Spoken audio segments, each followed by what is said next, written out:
Vous écoutez Questions et réflexions, un programme audio proposé par La Parole Donnée. Depuis 2017, Jean Galy est référent Anticorps pour le Var.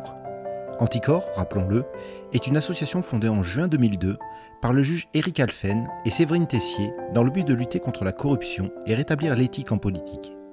Observateur attentif de l'usage que les élus, les fonctionnaires et les représentants des chambres consulaires font des règles démocratiques et de l'argent public, Jean Galy a tissé en 5 ans un important réseau de lanceurs d'alerte particulièrement efficace sur le Var et au-delà. Chaque année, une centaine de dossiers constatant des égarements volontaires ou involontaires commis dans le Var par des élus ou des fonctionnaires sont susceptibles de faire l'objet de signalements à la justice pour des infractions pénales manifestes. Spécialisé au niveau national dans le suivi de la gestion des ports de plaisance, Jean Galy profite de cet entretien pour évoquer le minutieux et souvent compliqué travail de lanceur d'alerte. Il dévoile également plusieurs affaires litigieuses touchant des infrastructures portuaires varoises et azuréennes, dont la justice s'est emparée en s'appuyant sur l'important travail d'investigation réalisé par Anticorps. Jean Galy, voilà, je suis le référent Anticorps du 83 et en même temps, j'ai aussi une délégation sur le plan national pour le portuaire, de plaisance en particulier. J'ai pris mes fonctions en 2017. À partir de là, donc, il m'a fallu reconstituer toute une équipe de collaborateurs, c'est-à-dire de membres de l'association Anticorps, afin de constituer un noyau pérenne pour tous les dossiers. Bien sûr, quand je dis tous les dossiers, c'est tous ceux que l'on peut traiter, parce que la masse est tellement importante que malheureusement, on est obligé aussi de faire du tri. Bon, j'ai fait du droit à Paris. Et du droit, je suis passé par l'ILIRI, c'est-à-dire l'Institut d'études des relations internationales. Par la suite, j'ai fait mon parcours professionnel et depuis déjà un certain nombre d'années de consultant dans un premier temps en entreprise et depuis quelques années maintenant consultant spécialisé pour les collectivités territoriales. Jean Galy, comment êtes-vous devenu référent local d'Anticorps ? Fin 90-2000, pendant à peu près 5 ans, j'ai collaboré avec le SCPC, c'est-à-dire le Service central de prévention de la corruption, qui a toujours pour charge le contrôle de toute la commande publique, entre autres, mais de l'État, pas des collectivités. Donc, si vous voulez, j'avais déjà cette notion et cette appréhension déjà sur ces sujets. Et en 2017, étant du Var moi-même, j'entendais par-ci par-là beaucoup de choses, telles collectivités, c'est-à-dire départementales, municipales, locales, etc., etc. Et puis il s'est trouvé que mon prédécesseur quittait ses fonctions puisqu'il rentrait dans la vie politique. Je me suis proposé simplement. Et on a accepté de suite ma candidature et depuis novembre 2017, je suis au charbon. Quel profil faut-il avoir pour être un référent local efficace ? Alors, il y a 3 choses essentielles à mon sens. Il faut quand même avoir déjà une appréhension sur le juridique, le pénal en particulier. La commande publique, il faut la connaître. Ensuite, de quoi il faut être habitué à travailler sur les textes de loi, les règlements, les jurisprudences, etc. en permanence parce que ça évolue beaucoup. Ça, c'est pas statique. Donc il faut avoir cette habitude-là de travailler sur ces documents. Et ensuite, il faut avoir un certain regard vis-à-vis des élus ou des responsables au niveau local. Quand je dis responsable, ça veut dire les fonctionnaires territoriaux en général. Donc il faut avoir déjà un contact avec eux. Pourquoi ? Parce qu'il ne faut pas partir d'un a priori quand on travaille. C'est-à-dire que pour moi, le fonctionnaire ou alors l'élu n'est pas forcément fautif volontairement. Je dirais même... plus souvent, il est fautif par ignorance. Donc, à partir de là, il faut comprendre aussi dans quel contexte eux-mêmes ils évoluent. Après, il faut avoir aussi un petit réseau qui soit bien ancré. c'est important dans la mesure où ça permet d'aller à des endroits où on n'est pas habitué d'aller, mais où on peut ouvrir certaines portes pour faire ce travail-là en tous les cas. Voilà, je pense que ce sont les trois choses qu'il faut mettre en avant. Quelle est la marche à suivre pour lancer une procédure ? Alors, il y a un cadre de travail, c'est-à-dire qu'il faut qu'on respecte des règles de fonctionnement. Si l'on décide de faire un signalement sur un dossier, ce signalement, on le construit nous-mêmes, hein. Voilà, on a cette liberté-là. À partir du moment où on estime que le signalement est bien construit, qu'il y a tout ce qu'il faut pour le parquet, le procureur de la République, préalablement, avant même de l'adresser au parquet, on le fait réviser par notre service juridique à Paris. Si le juridique à Paris valide, à ce moment-là, on envoie le signalement au parquet. Alors ensuite, une fois qu'on a envoyé ce signalement, le procureur de la République, dans un premier temps, il a trois options en fait. La première option, il décide de classer sans suite, donc pas de poursuite. Deuxième option, il estime qu'il faut ouvrir une enquête préliminaire. Donc à partir de là, il va ouvrir une enquête préliminaire. Troisième option, il a suffisamment d'éléments pour dire j'envoie directement au tribunal. Voilà. Donc voilà les choix. S'il décide de poursuivre, il y a deux options aussi encore. Vous voyez, c'est comme un entonnoir, hein. Il y a deux options au final. Soit il décide qu'en fin de compte, bien qu'en ayant ouvert une enquête préliminaire, il n'a pas estimé utile d'aller plus loin. Soit il estime que les éléments sont suffisamment probants et importants. Et à ce moment-là, il va ou bien saisir lui-même le tribunal, ou bien il va saisir un juge d'instruction. Et à partir de là, il va s'adresser au doyen des juges d'instruction, qui va nommer un juge d'instruction, et l'instruction va être ouverte. Voilà. Et là, il y aura toute une instruction qui va se poursuivre, etc. etc. Voilà. C'est la procédure, hein, de toute façon, pour tous ces signalements. Après, il y a des cas où, lorsque au bout du compte, le procureur a décidé de ne pas ouvrir l'enquête préliminaire, de ne pas poursuivre, pardon. C'est-à-dire que c'est le ministère du Public qui ne va pas aller plus loin que ça. Nous, on peut estimer qu'il y a suffisamment d'éléments probants et importants. Et à ce moment-là, bien que le procureur aurait refusé de poursuivre, nous, on se constituera partie civile, donc on saisira un juge d'instruction. Comment la justice accueille-t-elle les dossiers que vous lui transmettez ? À notre niveau local, la majeure partie, la grande partie même des dossiers que nous adressons au parquet font l'objet d'une enquête préliminaire. Après, il y a une tendance aussi qui se comprend, hein, qui est presque naturelle. Les procureurs, ça les arrange quand on se constitue nous-mêmes partie civile. Ça les aide. Alors, bien sûr, si vous voulez, c'est un jeu de rôle, hein. C'est-à-dire que nous, on préfère que le procureur décide d'abord d'aller plus loin. Pourquoi ? Parce que, comme vous le savez, Anticor, les seules ressources d'Anticor, c'est ses adhérents et quelques dons. D'accord ? Et les avocats, quand on se constitue partie civile, ça a un coût.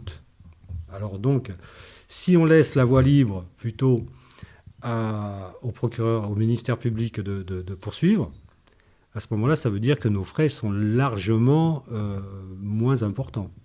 Mais lui, de son côté, il se dit, si j'ai le poids d'Anticor derrière, ça m'arrange aussi. Donc, vous savez, c'est un peu un jeu de coude, hein, dans ce cas-là. Alors évidemment, après, rien ne m'interdit de dire à un moment donné, en ayant discuté avec mes instances nationales, rien ne m'interdit de dire au procureur, vous savez, dans ce dossier-là, de toute façon, on se constituera partie civile.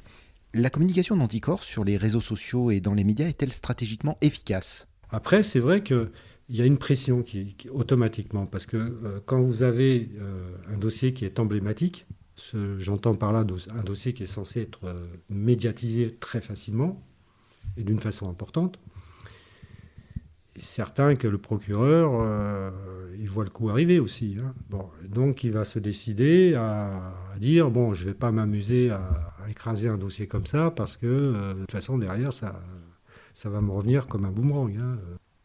Alors, à partir de là, c'est vrai que ça nous donne un poids très important. C'est pour ça que moi, j'ai une stratégie, hein, que j'applique depuis le début, hein.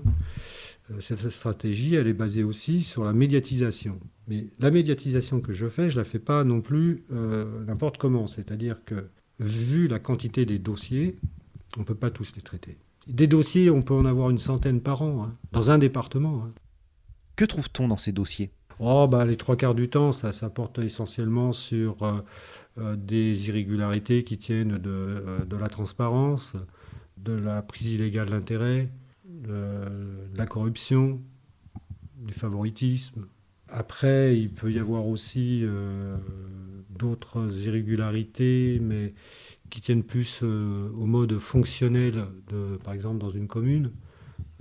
Quand je dis fonctionnel, ça veut dire qu'il y a des agents ou des élus qui peuvent transgresser un petit peu les règles, hein, et se retrouver en conflit d'intérêts. Voilà.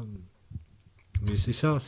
Alors, ça peut concerner aussi bien un marché public qu'un PLU ou un permis de construire, hein. Il faut comprendre, et je ne dis pas qu'il ne faut pas les traiter, ces dossiers-là, mais un PLU ou un permis de construire, il faut comprendre que, comme je vous l'ai dit, ça représente une masse très importante, parce qu'ici, c'est un sport national, hein, faut le savoir, hein. Donc, on ne peut pas tous les traiter, c'est impossible. Alors moi, je préfère dire, je pense qu'il est emblématique, parce que je peux le médiatiser. Et qu'est-ce que ça produit comme effet? Ça produit simplement que si j'ai une alerte ailleurs, ça met vite les sirènes en route, hein. C'est-à-dire, il suffit que j'appelle telle commune, telle institution territoriale, et là, déjà, ils se disent, ça va être chaud. Donc, la médiatisation a un rôle essentiel. C'est ça qu'il faut comprendre. Sans médiatisation, on ne peut pas travailler dans le petit coin, en catimini, comme ça, c'est pas possible. Alors attention, quand je dis 100 dossiers, c'est ce qu'on pourrait traiter. Mais on ne peut pas tous les faire, parce que, bon, on n'est pas non plus pléthore, hein. Comme ça, on est une dizaine à travailler sur les dossiers, il faut savoir. Après, bon, on a d'autres personnes qui nous aident aussi, qui sont adhérents, hein, Anticorps, et qui nous aident aussi beaucoup, hein. Il y a quand même une masse, hein. Bon. Mais, encore une fois, vous savez, c'est comme la justice. La justice ne peut pas traiter tous les dossiers, hein. Voilà. Sur quelles affaires voroises travaillez-vous actuellement? Alors, sur les dernières années, on a ce qu'on appelle, nous, nos dossiers institutionnels, les gros dossiers, les mauvaises affaires, qu'on va dire. Nous avons le dossier de Cavalère, port de Cavalère. Alors là, si vous voulez, ça a suivi le schéma procédural que je vous ai décrit précédemment. À savoir, on a lancé une alerte, on a fait un signalement, pardon, suite à une alerte qui nous a été lancée. Et on a beaucoup, beaucoup travaillé sur ce dossier. Parce que moi, de suite, j'ai senti qu'il y avait quelque chose derrière. En lançant ce dossier-là, que le procureur a ouvert, en une semaine, il a ouvert une enquête préliminaire à l'époque. Il a tout de suite vu par rapport à ce que j'avais déjà dans le dossier. Donc il s'est dit, gros poisson. On envoie, on fait le dossier, et après, enquête préliminaire au bout d'une semaine. L'enquête préliminaire a duré presque plus de 2 ans même. Et une enquête préliminaire qui a été diligentée à la fois par le parquet, mais confiée à la fois à la gendarmerie nationale et aussi à la police nationale. C'est-à-dire 2 entités judiciaires qui sont intervenues sur le dossier, parce que c'est un gros dossier. Il y a des ramifications et ça remonte très haut. Donc à partir de là, il y a eu ce dossier, et au bout du compte, le procureur a dit, on ouvre l'enquête, on saisit l'instruction. L'instruction, pareil, ça a duré à peu près 2 ans. Et elle est à sa fin, là, maintenant. Alors, bien sûr, 2 ans plus 2 ans, ça fait 4 ans. Mais il y a eu la période Covid qui a été très problématique, parce que ça a freiné beaucoup les institutions judiciaires et juridictionnelles dans leur travail. D'accord ? Donc, c'est vrai que mais il faut l'accepter, ça. Ce sont des aléas qu'il faut accepter. Après, il y a, si vous voulez, ce que j'appelle moi l'emblématique du sport national dans la région, Alors, attention, je précise quand même que le dossier de Cavalère est lié avec d'autres dossiers, jusqu'à même Mandelieu, parce qu'on a vu des liens entre eux, entre le maire de Cavalère et certains opérateurs de Cavalère et la mairie de Mandelieu. Donc, d'ailleurs, on a récemment ouvert un dossier chez eux, et une enquête préliminaire est en cours. Ensuite, il y a un dossier comme celui de Ramatuelle. Alors, Ramatuelle, là, c'est les champions du monde de la prise illégale d'intérêt. Conflit d'intérêt. Et pour certains, prise illégale d'intérêt. Alors, eux, c'est open bar. Ils ont fait ce qu'ils voulaient. Et puis, à un moment donné, on a mis le nez dessus. On a commencé à travailler, au départ discrètement, et puis après, on y est allé franchement. Et moi, ce que j'ai vu, c'est aberrant à Ramatuelle. C'est aberrant. C'est même pratiquement insupportable. Par exemple, alors vous avez des élus qui sont en même temps membres d'associations, théâtre, etc. Et donc, ces élus, ils sont au conseil d'administration de ces associations et ils participent au vote des subventions annuelles, ce qui est interdit par la loi. Mais ils ne se gênent pas. Après, vous avez un élu qui est aux affaires financières de la commune, budgétaire et financière. Bon, malheureusement, on le retrouve dans un établissement bancaire. Et l'établissement bancaire, on le retrouve régulièrement à financer les emprunts de... Ça ne l'a pas empêché de voter, de préparer, même parce qu'il y a des commissions dans les communes, de préparer et après de voter les emprunts. Vous voyez ? On ne s'est pas gêné. Après, je peux vous citer un troisième, alors celui-là aussi, il est mignon comme tout. Vous avez un élu qui fait l'acquisition d'un terrain, et sur ce terrain, il construit un immeuble de 430 mètres carrés. Moi, je demande le permis de construire. Et à la commune, on me dit, on n'a pas de permis de construire. On a un permis de construire qui datait de 2004, mais qui n'a jamais prospéré. Il faut savoir qu'un permis de construire, c'est 1 an, voire 2 ans. Après, c'est caduc. Bon. Mais là, de 2004, on se retrouve avec une construction en 2019, achevée en 2019. Un élu, sans permis de construire. Un immeuble de 430 mètres carrés. Je ne sais pas si vous savez ce que ça vaut à Ramatuelle. Donc, des choses comme ça, mais régulières, mais qui deviennent insupportables parce que c'est au nez, à la figure de tout le monde. Vous voyez ? Ça contribue très largement au sentiment tous pourris, quoi. Voilà. Alors, il faut que ça arrête. Bon. On a un dossier Grimaud, qui est une continuité, en fait, pratiquement du dossier de Cavalère. Et là, c'est pareil, on a un maire qui se prend des libertés d'un autre monde. On se demande pourquoi il fait ça, d'ailleurs. Je pense que ça peut tenir d'une certaine incompréhension de ces dossiers ou une vision complètement faussée. Mais pour ça, il est aidé, on sait par qui, nous. D'accord ? Parce qu'il y a des opérateurs qui les aident beaucoup aussi à faire des écarts de route. D'accord ? Bon, après, j'en ai un autre, et celui-là, j'y tiens beaucoup aussi, c'est le projet de prison sur le Muy. Alors là, j'ai dit, il faut arrêter un petit peu les plaisanteries.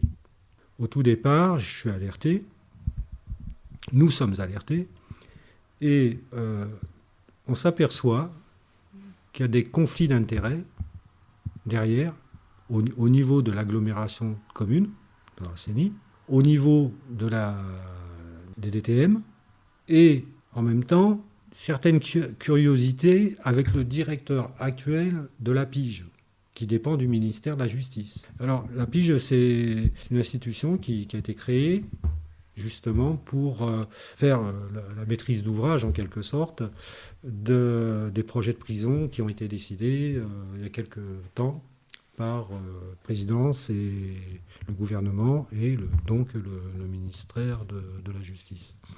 Mais là, on dit non, il faut arrêter les plaisanteries parce que, je donne un exemple, on a 3 personnes qui sont opérateurs dans le dossier.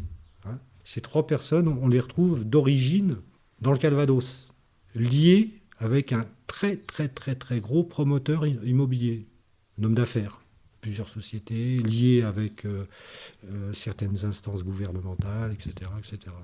On en est là.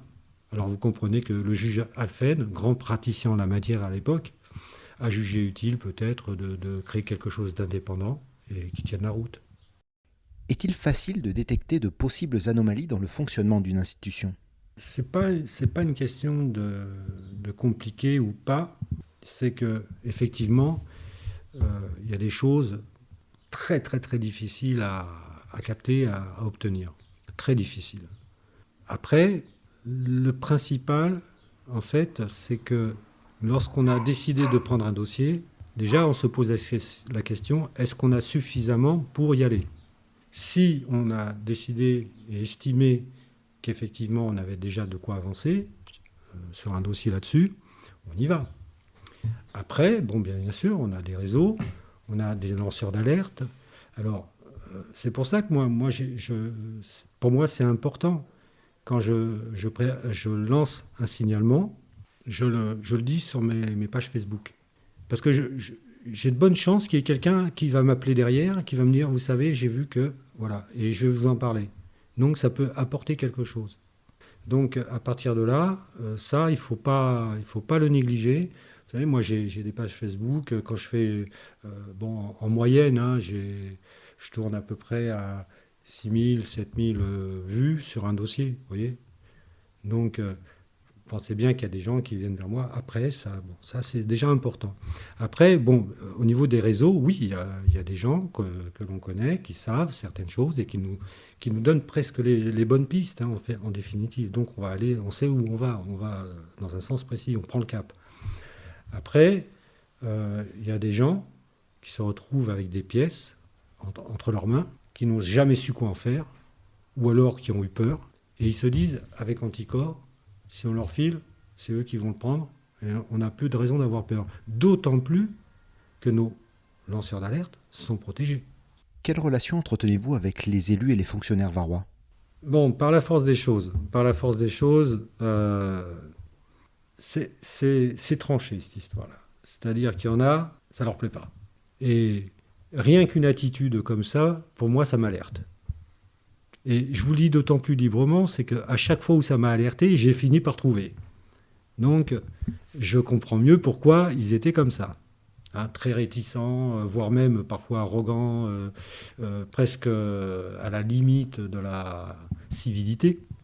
Après, il y a les autres, qu'ils soient élus ou fonctionnaires territoriaux, hein, il y a les autres qui, eux, disent, au contraire, qui jouent le jeu un petit peu trop, je dirais, pas obséquieux, mais ils en font trop. Voilà, Et là, c'est pareil, on se dit, bon, il n'a peut-être pas la conscience tranquille, mais on est obligé de le raisonner comme ça. Mais après, très sincèrement, il faut savoir que j'ai énormément de dossiers où je me rends compte de suite que les fautes ne sont pas volontaires. Et à ce moment-là, moi, j'ai qu'une chose à dire, rectifier, quoi, voilà. Ne restez pas dans des situations comme ça, parce que à partir du moment où moi, quand je m'adresse à eux, je leur dis, vous êtes au courant maintenant, donc vous ne pourrez pas dire que vous ne le saviez pas par la suite. Donc, c'est une façon de leur dire, il faut maintenant aller dans le bon sens. Comment votre position de lanceur d'alerte est-elle perçue ? Vous est-il facile d'obtenir les documents nécessaires à vos enquêtes ? C'est comme je vous le disais, il y a ceux qui jouent bien le jeu, parfois un peu trop d'ailleurs même, et puis il y a ceux qui sont carrément réticents et qui essayent de faire traîner autant qu'ils peuvent, voire même, vous savez, si c'est une communication de documents, ils vont vous envoyer à la CADA allègrement. Hein. Bon. Moi j'ai un exemple pour vous dire. J'en ai un, je lui ai demandé des documents, c'était à Ramatuelle d'ailleurs, si mes souvenirs sont exacts, je demande des documents. Et il me dit non, j'ai pas le droit de vous les transmettre parce que la procédure n'est pas achevée. Et moi je lui dis si, parce que dans votre procédure il y en a deux. Il y a un appel à projet et un marché derrière. L'appel à projet, il est terminé. Donc c'est une procédure achevée. Et du coup, il me renvoie vers la CADA. Et lui-même saisit la CADA. Et quand je vois le document de saisine de la CADA de l'élu en question, en fait, il ne pose pas la bonne question à la CADA. il s'est bien gardé de poser la bonne question. Alors vous voyez, perte de temps encore.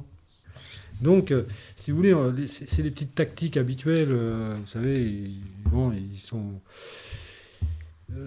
encore une fois, il faut comprendre que la Côte d'Azur, quand je dis Côte d'Azur, je pense surtout Var et Alpes-Maritimes.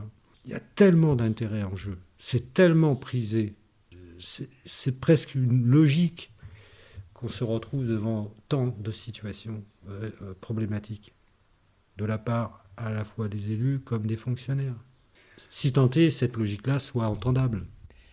Vous avez la responsabilité des ports au niveau national. Est-ce un secteur sensible sur lequel Anticor veille plus particulièrement ? Aujourd'hui, nous avons comme dossier portuaire Villeneuve-Loubet, Antibes, Mandelieu, Cannes. On peut considérer, bien que ce ne soit pas du port de plaisance, mais un petit peu Ramatuelle, aussi encore, Ramatuelle-Saint-Tropez, et Grimaud, Cavalère. Et actuellement, nous mettons en place un très gros dossier emblématique, celui-ci à tous les coups, de TPM Toulon. Parce que vous imaginez que ça touche quand même un certain nombre de personnes, tout ça. Alors, pourquoi ça pose problème ?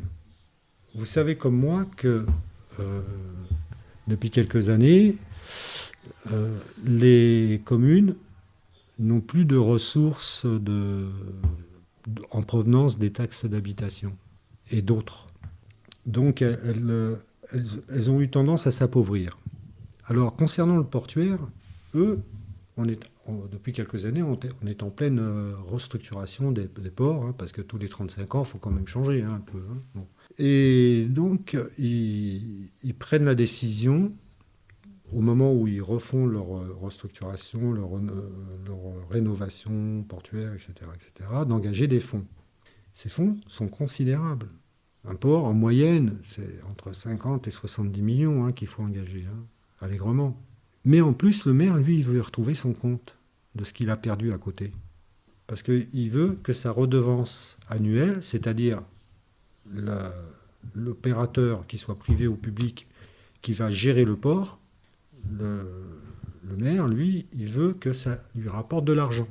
Mais pour que ça lui rapporte de l'argent, il y a des systèmes très opaques qui se mettent en route.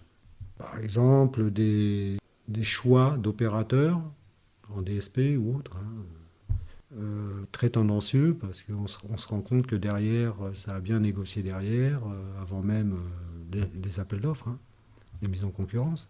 Il y a de tout, il y a un micmac là, un petit peu glauque dans tout ça, parce que les sommes sont encore une fois très importantes.